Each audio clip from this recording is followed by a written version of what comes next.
Here at Gundam Planet, we're all about going back to our roots. And for all you, I'm going to pull a frontman of a band thing here. For all you hardcore fans out there, this was our first ever, the Frame Arms Girl line was our first ever unboxing / review video, where we were, still learning the ropes, still figuring things out, still getting our formula down.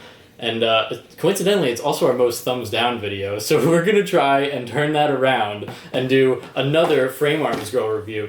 Now, these things aren't like Bandai models where they're on a rotating production schedule and we restock them regularly. They're treated more like figures where there's a release, we have them, and then they're gone. So we try not to, take them out of stock for ourselves to build. So that's why you haven't seen very many of these. But our friends at Koto US were kind enough to send us a sample of the Jinrai Indigo version. So we are finally having the privilege of trying another one of these. I did build the Gurai. I built the Stiletto / Stylet, whatever you want to call it. And those are two. I really enjoyed them. Did not like the Materia Girl. So we're going to check this out and see where it falls on that scale.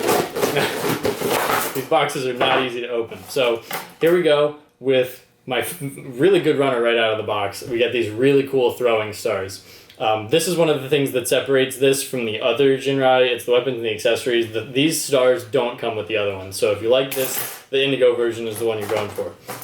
Now here is the girl part of the Frame Arms Girl. This is, the skin-colored plastic. It always kind of makes me uncomfortable, but, here we go. And then this is it looks like, I'm not sure if this is part of an MSG weapon. I think it is. This is MSG Weapon 06, sword and sheath. That's another one of these things.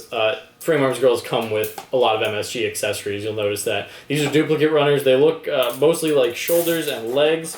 Another thing you'll see is there are a zillion small runners in here instead of big runners and stickers, because there are no stickers in here, so I really like that. We got some frame parts. We got joint parts. We got...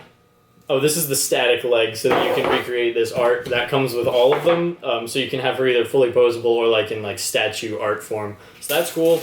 More MSG weapons. I appreciate... This isn't plated silver, so that's kind of a bummer, but it's also not gray. The MSG weapons come in gray, so you have to paint them. So this is good that they're doing different colors. Really like that. More armor. Then more armor. I'm telling you, I'm not exaggerating with all these small runners. It's really good that there's all this part separation, but there's a lot of parts. One thing, these polycaps, they're a little bit like they're this weird fusion between the normal plastic and what you would normally see in polycaps kits. So they're a little bit harder than usual. You got to be careful when you're working with them because sometimes you can screw them up. So watch out for that. Top of the legs, more polycaps. Another single piece on a runner. And then we get the hair. There's a lot of hair going on here. So we'll see how this is implemented. It'll look like plastic if you're going to shade it, but And then more throwing stars. These actually have a pretty good gunmetal look on them too. So they're not just plain old gray. And then we got, wow, okay, so this is where the anime figure portion comes in, because you have 4 pre-painted swappable faces, and then you have 5 sets of interchangeable hands for pointing and waving and punching, all that good stuff. And then this is the one thing I really I'm really not a fan of in the more recent Frame Arms Girls, because the Gurai and the Stylet, they come with the skirts and they come with those pantsuit parts and the decals for those. This apparently comes with weird pre-painted thong parts, which I don't really know why they're doing this, but we're gonna see how it looks on there. And it also has this cool little floofy necklace thing, so that's interesting. And then wow, you got water slide decals for if you want to. I don't really know why you would need more eyes, because they're all pre-painted on there. And you got little face swirls and some throwing stars and some Japanese characters. So that's pretty cool. I won't put those on because I can't read them, and I'm not gonna be one of those people who wears Japanese characters and doesn't know what they mean. So yeah, you need replacement parts and you're in Japan. But other than that, this just looks like your model kit. You take it off the runners and you put it together, and hopefully it's a good process. So I'll get to it and let you know.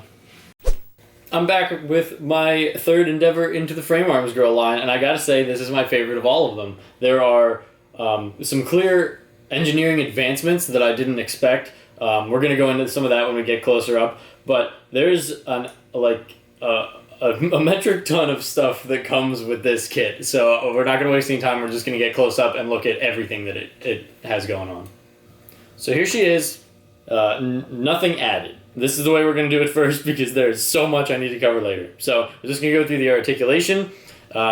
She is very slender. I'm going to try and not get in the way of showing you the gimmicks. So we'll start with the arms. You can see that the shoulder polycaps articulation articulates slightly like this, as well as all the way up. The only thing limiting it is this shoulder part, which you could take off if you want, but you don't need to. That's another thing. You can really put anything on or off this that you want. That's kind of the beauty of the frame arms line, and it's translated well into the frame arms girls. Arms are only a single joint, so that's what you get out of that. I didn't do the head. Should have done the head. But that has very nice articulation all the way around, and the braid, you can do whatever you want with it, and you can also take off the ponytail, put on the other one. I'll show you that later, and change like what's back here. So that's cool too. You actually get pretty decent, man, I'm trying not to get in your way, pretty decent torso articulation, better bend back than forward, but it's still there, so that's cool. The legs are actually stellar. The one that I built before, the Gurai and the Stylet, I'm pretty sure they were based on the same system, but these actually have, I don't know how well you can see this, they have a rail in there that allows the polycap to slide down so that you can get more dynamic like split action if she's doing wide melee poses. So that's very cool. The knee, you get very nice double joint all the way back, so that's really cool. This thing you will notice is falling off a little bit, but that's just it's a peg into a hole, so you could extra thin cement that and solve that problem completely, although that would remove some of the ability to customize it. The feet, you get point all the way down, and then you also get articulating left and right, very good ankle swivel because of the way that this joint works. This also is a little bit loose, so those are the two things that I noticed I would extra thin cement those. If this were mine and I was displaying it in my home, I would probably do that. So that's, also you get nice swivel, very nice swivel all the way around. So that's the articulation in its entirety. So here go the accessories. I'm going to try and do this in an orderly fashion so as not to overwhelm everything. So I'm going to start with the things that I'm not going to switch on camera, but you'll see them on the spinny base shot. You get this side static leg and this side static arm so that you can recreate the illustration on the box. That switch is very easy. There's just a polycap in here that you take this leg out, put this leg in. There you go. So that's good.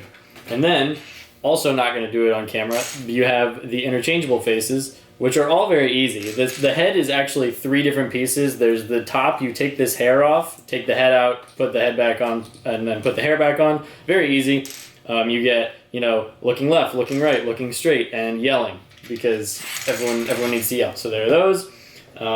Then also, interchangeable hands until we're dead. There are so many interchangeable hands for a ton of posing options, and this is what I'm talking about. This is like an insane amount of accessories. You have, open hand for if she's holding something across her body, like other MSG weapons. She could be holding a gun if you have one of those. You have pointing hands, which could also be like open trigger finger. You also have the weapon possession hands. There's another one that's on one of the weapons. And then you have splayed fingers for like very dynamic action. And this is the same array of hands that comes with all the frame arms girls, so that you can do all of this with any of them. And now that that's like the figure, well, actually we have the hair. This is an interchangeable hair piece with also an interchangeable hair mech bow, I guess. So if you're going to do that, you take this hair out, you put this hair in. It wasn't that easy. There you go. So you got the options, and that's all that's like customizable about her, like herself. But then there are weapons. You got this crazy. We actually couldn't figure out what this is. Is this a sword club gun? I'm not sure. It's cool though. It's really awesome. You just take out the hand and put it in here. This is very close to a figure joint. You see that it articulates in here, so that's very cool. A lot of this is reminiscent of actual like action figures, which is very awesome. So you can see how easy that was. So you got that, and then you got like sheath parts. If you want, you can take this and you can just clip it onto her back, and then you can put any one of literally a million knives in here. Just take a little bit of time to get it in there. It's super, super easy, super intuitive. And all these peg holes, they're all 3mm, and that's the MSG weapon size. So, anything that you get MSG line will fit there. So I left some of these over here. We got another sheath with another knife. We got this sword, which is also in the Japanese Sword MSG weapons set. And that just also links right back on here. Super easy. You got this gun, which can go on, it's supposed to be on her other arm, I think, but you can see that just slots into the back of that arm. Then you have this knife and this knife sheath, which go onto her leg. You can see the amount of insanity that's just going on here. And then you get all these throwing stars, which you could see before in the unboxing. You got all these different sizes, all these different colors. And then you get these pegs, which you can put, since these are also 3mm, you can put these literally anywhere on her. If you want one up here, you can just throw that in there and then throw a star on there. And, you know, you can throw 2 stars on there. You can just do it anywhere. Anywhere there's the 3mm hole, you can do this on the kit. So there's that. She can also be holding them to throw them. And then just to round it out, we're just going to go through here. We got 3 throwing knives, which she can hold in her hand. You've got a scary kitchen knife. You've got a crazy dull Bowie knife. You've got this thing. This is the MSG weapon knife set, if you couldn't tell. So, you know, there are just, sorry this isn't orderly, but there are approximately a million things that come with this. And so a lot of people get scared by the fact that this is a box like the size of a high grade, and it's closer to the price of a master grade. But if you're looking at this is crazy. Russ was saying that this is Armor Girl Project levels of stuff that it comes with, and that's true. This is like a very insane value when you consider the finished product, the amount of stuff that you get, and just the compatibility with all other Kotobukiya releases. So yeah, the value of this thing is clearly the biggest strong suit. You get a big time commitment out of the build process. It's complex enough to be interesting. The finished product has enough going on that you know, you will actually have options long after the build is finished, because if Kotobukiya continues releasing MSG weapons and those new, like the gigantic arms and things like that are all compatible with each other and the same line, you know, like maybe a year down the road you're going to see something that comes out and be like, that would look great with Indigo Jinrai, because she looked really good too. So you should definitely, if you don't pick her up, you know, pick up the other Indigo, the other Jinrai. They're this, from my understanding, the same kit except for the MSG weapons that it comes with. So, you know, pick your favorite and you will probably enjoy it.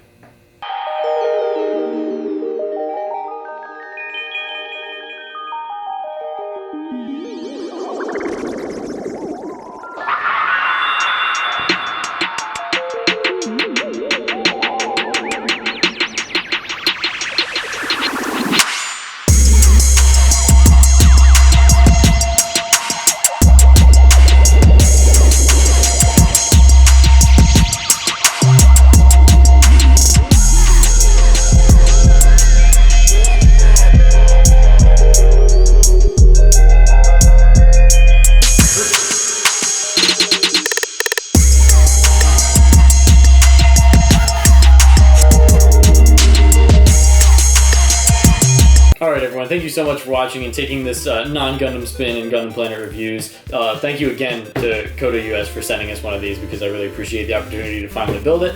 You should check out all the videos on our channel. You can check out these 2 specifically. You should like, comment, subscribe, comment, and let me know if you've built any of the frame armor girls, any of the other Kotobukiya weapons. Maybe you built the gigantic arms. Those things are cool and I want to know about them.